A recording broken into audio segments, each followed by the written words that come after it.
Di masa kejayaannya, Sultan Harun al-Rasyid ingin meninggalkan warisan yang abadi. Para seniman bekerja siang dan malam, tapi tak satu pun mampu memuaskan sang penguasa. Hingga datang seseorang yang tak disangka, bukan membawa emas, bukan membawa batu permata, melainkan sesuatu yang jauh lebih berharga. Apa yang sebenarnya dibawa Abu Nawas?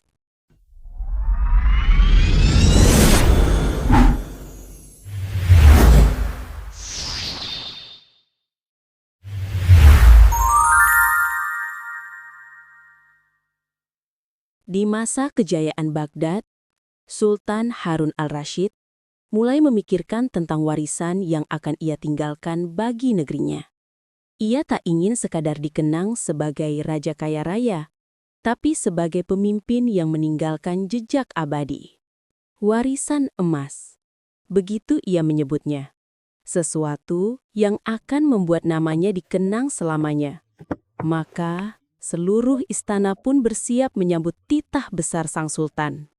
Para seniman istana pun bekerja siang dan malam. Mereka memahat batu marmer paling indah, mengukir patung emas dengan tangan gemetar oleh rasa hormat.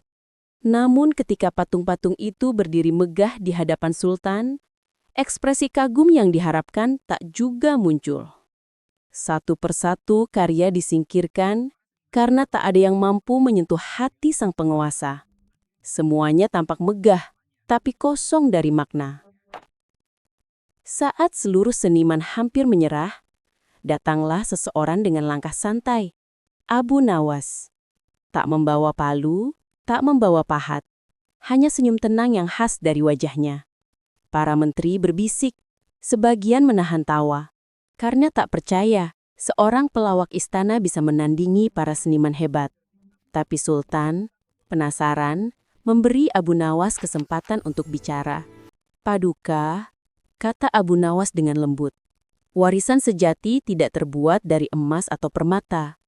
Dari balik jubahnya, ia mengeluarkan sebuah benda sederhana, sebuah cermin besar yang berbingkai kayu polos.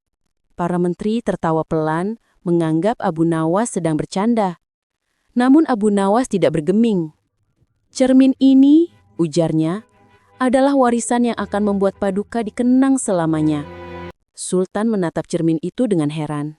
Ia melihat pantulan dirinya, megah dengan pakaian emas, tapi di balik itu ada pertanyaan yang tak terucap. "Apa maksudmu, wahai Abu Nawas?" Abu Nawas menunduk hormat dan berkata, "Cermin ini bukan sekadar memantulkan wajah Paduka, tapi juga kebenaran tentang negeri ini." Suasana Balerung menjadi hening. Semua menunggu penjelasan sang pelawak bijak.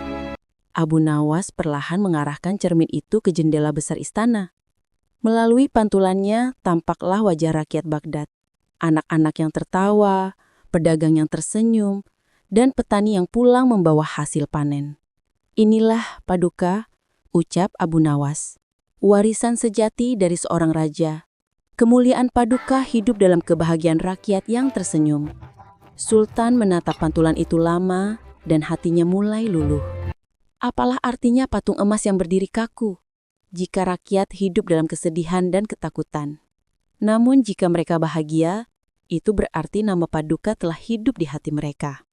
Kata-kata itu menggema di ruangan megah itu, menggantikan bunyi pahat dan palu yang kini terdiam. Sultan menutup matanya sejenak, menyadari betapa dalam makna yang disampaikan. Dengan senyum penuh kebijaksanaan, Sultan memerintahkan seluruh pekerjaan patung dihentikan.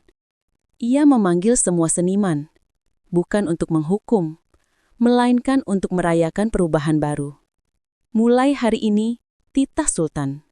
Kebahagiaan rakyatlah yang menjadi karya seni terbesar istana ini. Sorak gembira memenuhi aula. Untuk pertama kalinya, istana terasa hidup dengan tawa dan harapan. Hari itu juga, perayaan besar diadakan di alun-alun.